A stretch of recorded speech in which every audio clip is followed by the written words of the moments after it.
Welcome to Fan for Racing Radio.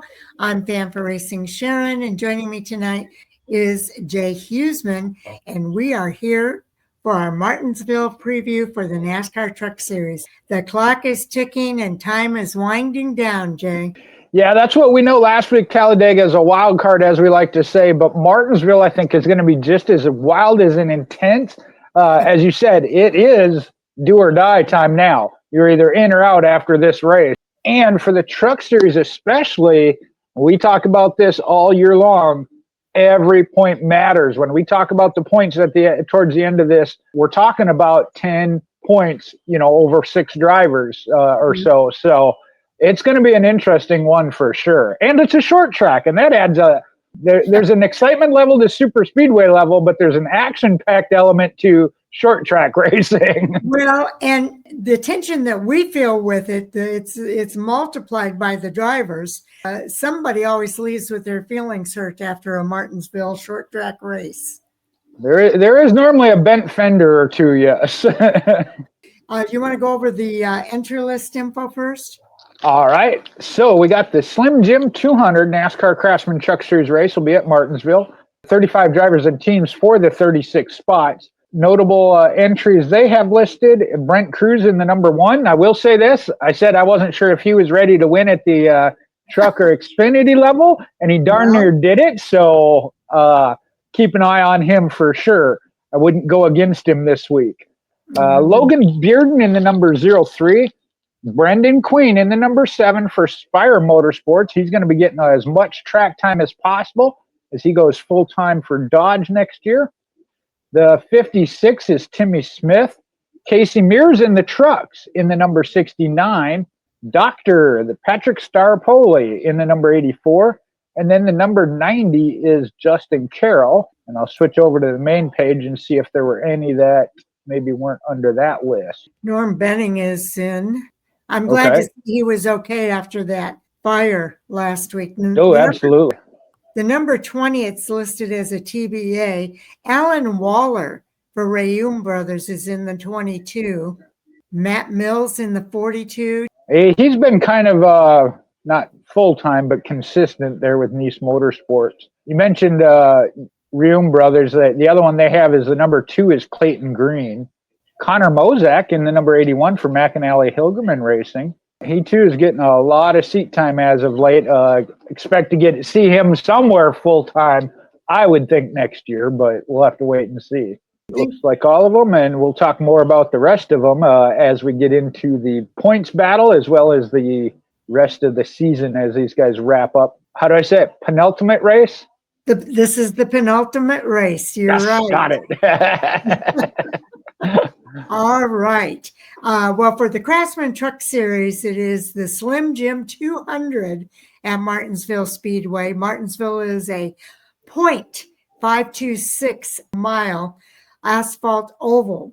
That race will take place on Friday, October the 24th at 6 p.m. Eastern Time. And it will be televised on Fox Sports 1. And the radio, the NASCAR Radio Network, new this year, NRN, and SiriusXM NASCAR Channel 90. They'll race a distance of 105.2 miles over 200 laps. Stage 1 will end on lap 50, stage 2 on lap 100. And that means it's also 50 laps. And then the final stage is 100 laps, ending on lap 200. Where are you going to watch this week? Well, on Friday, you want to tune in to FS2 at 2 p.m. Eastern Time for the Craftsman Truck Series practice and Kennemental pole qualifying. And then, of course, the race later that night at 6 p.m. on FS1. So definitely looking forward to this. This is an elimination race. 4 will move on to the championship race at Phoenix, and 4 will not. So we'll see how this goes. Well, as I always like to start with a little bit of history, and these first two kind of baffle me a little bit. This week marks the 50th running of a NASCAR Craftsman Truck Series race at Martinsville Speedway. It's the second most of all the tracks in the Truck Series behind Texas at 51. I did not know Texas would have been number 1. Yeah, that is kind of surprising. Also, Martinsville is one of only two tracks to host a Truck Series race in every year of its existence. Phoenix is the other one. And that is Phoenix's one. I would have thought would have been the other one, but I think Texas has hosted two in a year, as Martinsville does, whereas Phoenix hasn't for the truck. So I guess that's where those two numbers don't quite match up. Now, Sharon said this is the 8th playoff race at Martinsville and the 4th time as the final cutoff race before the championship four. Been that way in 2020, 21, and then in 24 and 25. And I think it's found its home. I think we like it here at Martinsville. No. Martinsville is one of only two tracks the Truck Series visits twice a year, and that happened this year. The other outing that they visited twice was at Bristol. And only three of the drivers in the round of 8 have previously made the championship four. Heim, Enfinger, and Majeski. So at least one driver will make the championship four for the first time. I think it might be more than that because we got some tough competition coming here. Yes, we do, and we'll tell you all about it. Now, Corey Heim is the only full-time driver in all of NASCAR without a DNF in 2025. In all of NASCAR, that is pretty impressive. You know, I caught that. It does say in all of NASCAR, not just the Truck Series, but also we've seen some of the rough incidences he's had, but he's never got the DNF. He may be laps down, mind you, but he is still running at the end. He gets back out there. So Corey Heim has finished top 3, though, in the last 9 races. He is the only driver in series history to accomplish that feat. This is one of those we just keep talking about how great a season he's had. It's been unbelievable. It's been amazing. Continuing with Heim, he's just 83 laps away from tying the all-time single-season laps led record that was set by Mike Skinner at 1,533 laps, and that was set in 1996. He led 149 laps at Martinsville in March, so we'll see if he can do that again this week, because if he does, he's going to exceed that record. And he's already got a record, the longest streak as far as consecutive races. He's led in 24 consecutive races, and that is the longest streak in Truck Series history. And continuing with Heim, he's led a lap in every race this season and could become the first driver to lead in every race in a season. So, again, just a phenomenal year for Corey Heim. And based on Martinsville and Phoenix results, I would say that is very doable for him. Heim has also finished top 5 in all 5 playoff races here in 2025. No driver has finished top 5 in every race of the playoffs in a season. So again, he's just looking to shatter all kinds of records. He certainly is. Now, 19 races this season were won by drivers aged 25 or younger. That's the most ever in a single Truck Series season. And with Heim doing all the winning, or majority of it, Thor Sport Racing remains winless here after 23 races in 2025. That's the deepest into a season the organization has gone without a win since 2007. That was the last time when they were winless in a season. When you've got one organization that is really dominating, it makes it hard on all the others. Now, Chevrolet has not won in 11 races. Rajah Caruth won in May at Nashville, and after winning 6 of the first 12 races of this season, that is the brand's longest winless streak in the Truck Series since the 2013-2014 season. And big part of that has been Tricon Garage, as they have won 6 of the last 7 races. Only RFK Racing in 1999 and Kyle Busch Motorsports in 2014 have won 7 of 8 races in a stretch like that. All right. Now, Corey Heim's going to share this with Lane Riggs. They have together led over 58% of the laps on short tracks this season. So they are the two to watch this weekend out at Martinsville. Now, we saw this at Talladega last weekend. I thought Talladega might have this note here, but it's Martinsville that has produced more first-time Truck Series winners than any other track, and they listed at 12. I would have thought Talladega, and we saw Gio Rosario get his first there. Also, 6 of the last 8 Martinsville races have featured 10 or more cautions. So that's to be expected on a short track, I think. Yeah, that's a little high of where I would have put the over-under, but not all that surprising. I mentioned that it's short track racing.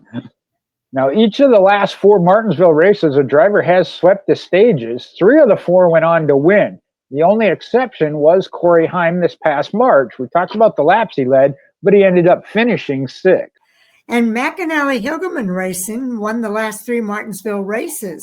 No Truck Series team has ever won 4 in a row at Martinsville. Could they be a team to watch this weekend? Oh, that will be interesting. Now, Daniel Hemrick led 4 laps en route to winning here in March, and that's the fewest for a Martinsville winner since Joe Ruttman back in September of 1995, where he only led 2 laps. All right. And Corey Heim led 149 laps in March. We mentioned that earlier, but he failed to win that race. The most for a non-winner since April of 2013, when Jeb Burton led 154 laps and didn't win. And Corey Heim has led in the last 6 short track races. We know he's up there leading races. But the record for short track races is 7, and that's been done 3 times. So he'll have to do both of the next 2 short tracks in order to break that record. And no driver has overcome a deficit of 10 or more points in the final race of the round 2 to make the championship 4 on points. That's rather interesting. It is, and we'll talk about that a little bit here and then go more in depth. Because a driver below the cut line entering the round of 8 finale has went on to earn a championship 4 spot twice. Grant Enfinger did it in 2020, and he was 42 below the cut line. Now, again, this is by picking up the win. And then Zane Smith in 2021, and he was 40 below the cut line. Wow. And Raja Caruth is the only driver that can advance to the championship 4 on points without help. He would need to score 47 points at Martinsville to make it in on points. But we've got some clinch scenarios here, and this is important for this race because, as we said earlier, 4 are not going to go on to the championship race to contend for the championship, while the top 4 will. You're right, and it's all going to be all about points. Again, this is a playoff race number 6. The Truck Series is a 7-race playoffs. The only driver to have clinched a spot in the 4-driver field in the next round is Corey Heim. Now, when we talk about clinching via points, there's a repeat winner or win by a driver who cannot advance to the next round.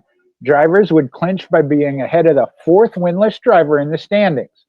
Same requirements would be true if the win comes from Raja Caruth, Tyler Ankrum, or Caden Honeycutt. In that scenario of a non-advancing driver, Caruth would need 43 points, Tyler Ankrum 49 points, Caden Honeycutt getting up there, he'd need 52. Now, Ty Majeski, Lane Riggs, Daniel Hemrick, and Grant Enfinger could do it, but they would need help. If the new winner is from Ty Majeski or another winless driver lower in the standings but eligible to advance yet, then drivers would have to be ahead of the 3rd winless driver. So it's a little bit tougher. Raja Caruth would need 47, Tyler Ankrum 53, Caden Honeycutt 56. And again, Majeski, Riggs, Hemrick, and Enfinger need to do so with help. All drivers eligible yet for the playoffs, which I've hit on all 8. Caruth, Ankrum, Honeycutt, Majeski, Riggs, Hemrick, and Enfinger. And a win would lock them in and advance them. And I'll slide over to my points here because this is, I think, really interesting. I know we talked about this on Hot Topics. I view as kind of the most exciting battle as far as the championship 4 spots. So mention Corey Heim being locked in. Raja Caruth is 2nd in points at 3,096. Ankrum at 3090, Honeycutt at 3087, and that's the cut line, 3087. Majeski's at 3082, Lane Riggs at 3081. Those are your top 6. Daniel Hemrick at 3055, and Grant Enfinger at 30.47. I really do put them in that must-win category. Yes. But from Lane Riggs at 30.81 to second place, Rajah Caruth is only 15 points. You can make 10 points in either of the two stages. So that's where I say the intensity of the early racing, I think, is going to be huge because you can get those points right then and there. Exactly. And it's going to change a lot throughout the race. You're going to see people moving up and down in that range because of where they are as track position at any given time. But the most important one is when the checkered flag waves, where are they finished? Because it's going to make all the difference as to whether they make it in or not. And we talk about how important that 1 point is, Jay. There's 1 point between Ty Majeski in fifth and Lane Riggs in sixth. And same thing, Caden Honeycutt is 5 to the good. Ty Majeski is 5 below. And there's just 3 points between Tyler Ankrum in third and Caden Honeycutt in fifth. And 6 points between second and third. So every single point makes a difference. I know it's not quite as dramatic as Talladega, but you think about it at Martinsville, fighting for that bottom line, the preferred groove. If you get shuffled out, normally you lose about 3 or 4 spots before you can get back to the bottom line. And we're talking about 4 points could be a huge difference when it comes to the final standing. So yeah, we normally see that if you get shuffled up, somebody might let you in. I don't see that happening a whole lot here because those single points are going to be huge. So, yeah, that nice guy, I'll let you in here. I don't think we're going to see a lot of that this weekend at Martinsville. Yeah, I kind of don't think so either. And even teammates. There's 4 Chevys, 2 Toyotas, and 2 Fords. They might help each other, but they're going to be looking at teammates that are below the top 8. Can they help them in some way? But NASCAR is going to be watching that very, very closely at Martinsville. Yeah, I know they've talked about that the past couple of weeks. I know they were told pretty much you better not give any indication that you are trying to help as far as giving points update. I know that, and we talked about that. That's a real slippery slope because, again, you want to give a driver information of, hey, if this guy's coming real hard and aggressive, you might get run over. However, it can be construed as race manipulation if you say, hey, this guy behind you needs 1 point to get in. Yes. Hint, hint, wink, wink, nudge, nudge. Exactly. So they got to be real careful about that. So I'm sure there's going to be code talk on the radios, unfortunately. But NASCAR is going to be looking at it. We'll see how it all plays out. Any predictions here, Jay? Wild and crazy. I mean, that's just the one thing, and I wouldn't have known this. We read it during our notes doing the preview. McAnally Hilgeman having won the last 3, going for 4. You have their 2 full-time drivers of Tyler Ankrum and Daniel Hemrick, who are both battling for these spots. Mm-hmm. Again, Daniel Hemrick kind of in that must-win, whereas Tyler Ankrum might be able to do it on points, but it's not a guarantee. The third one we mentioned as a notable driver, Connor Mozak in that McAnally Hilgeman Racing. Again, that might be a part of that, just trying to go for that record 4 straight wins as an organization. So that kind of throws a wrinkle in there as well. Yeah, and Jack Wood is one of those McAnally Hilgeman cars. And keep in mind, something for the Owners' Championship. You're right. I miss Jack Wood. I apologize to him for that. That is also so they got 4 shots at it to try and go for 4 in a row. So you asking about predictions? I hate to say it. I will say this, just because, like I said, he caught me off guard. I didn't give him enough credit. Brent Cruz in a Tricon garage. We know how good they are, and he is a short track driver. Yeah. You know what though? I'm going to take a pick, and I'm gonna go for the Dodge team. They're not Dodge yet, but Brendan Queen gonna be a Dodge driver. So I'm gonna go with Brendan Queen, Butterbean, in the number 7 Spire Motorsports, just to get that winning sensation early. Well, I tell you, I think it's going to be tough. And I know Brennan and Brent Cruz have been battling each other in the Arca Menard series. So they Ooh, know that's each other. interesting too. You're right. That's interesting too, thinking about that. They know each other and they know their styles. Trucks are a little bit different, yes. And Giovanni Ruggiero, he's going to be looking to maybe cement himself into next season. So that is going to be fun to watch. Lane Riggs right now is below the cut line. You know, he wants that win. He's an aggressive driver under these situations. The key here is, I think, for the Truck Series, we talked about how young the Truck Series winners have been this year. What's going to be interesting is how well they handle the pressure and not let it get the best of them where they make mistakes. And when they make mistakes, how do they handle overcoming those mistakes? So this is a great learning opportunity for these young drivers in the Truck Series. And just looking at the top 8 of the championship contenders, you could make the argument. The only one I would say probably isn't going to be as aggressive all out would be Rajah Caruth, because he is in a pretty solid position to be one to make it on points. He might be saying, hey, I don't have to risk everything.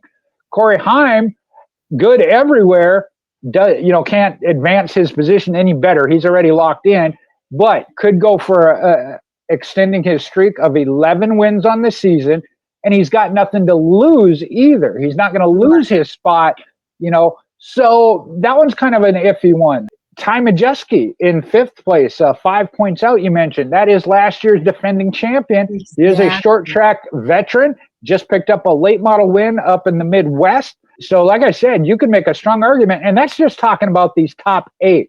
You mentioned Gio Ruggiero coming on, riding on the streak. Your Thor Sport drivers trying to get a win in the final 2 races of the year. Yes. Matt Crafton, Ben Rhodes. So I think it's going to be a wild one. I think it's going to be a wild one. There is not much doubt about that, Jay. I put myself on the line. I gave a pick. I went with it. Come on now. You want me to make a pick? Yep. I'm going to say Lane Riggs because he's a short track driver. I think he is upset that he's below the cut line right now. He's going to be doing everything he can.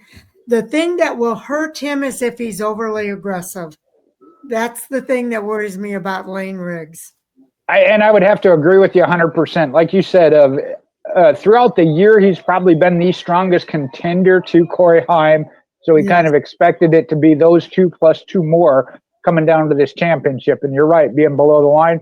But he is one that can step that line a little bit. So you're right. Have to be real careful of that. Have to be real careful. I think he's capable of winning it. There's no doubt there. But it could backfire on him if he's overly aggressive. I think back to last year of when he didn't make the playoffs and came out and was winning races as a non-playoff driver, one of them being at Bristol, another short track. I know they're different, obviously. But so, yeah, I think that's a great pick. My hope, I know I picked some that I think are going to, my hope is Grant. And it's not outlandish, is Grant Enfinger. Again, it's not to say he can't on a short track. I hate to say it, but I almost feel like Grant's too nice a guy and he might need to be super aggressive. Well, I will say this about Grant. Grant is the level-headed guy. I think he's the veteran in this series. And I think he knows how to handle the pressure. So I think Grant, from that perspective, just might slip in there and get that win. I said, I just feel like he's a little bit on that edge and maybe too nice and not aggressive enough. Yeah, I hear you. He is a really nice guy.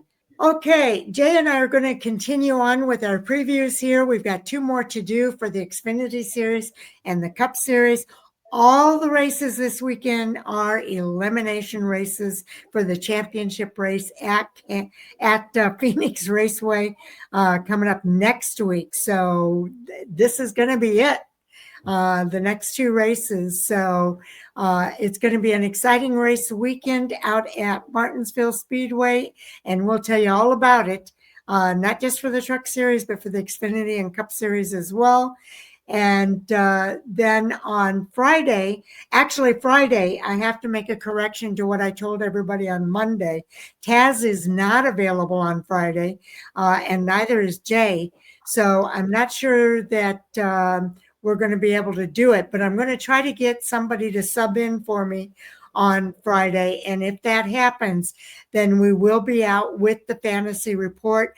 If for whatever reason, and there's a good chance that they might not be available because they might be racing somewhere. I just gave it away, didn't I? Not fully, but yeah. We'll see if we can't get somebody to come on and help us with that fantasy report. If I can make it happen, we'll be here on Friday. If not, then we will try to really make sure we do it next Friday for the race at Phoenix. Okay, so with that, we want to thank everybody for tuning in. We appreciate each and every one of you. And Jay? Be prepared. Strap into wherever you're sitting to watch, because you're going to be on the edge of the seat and about falling off, I think.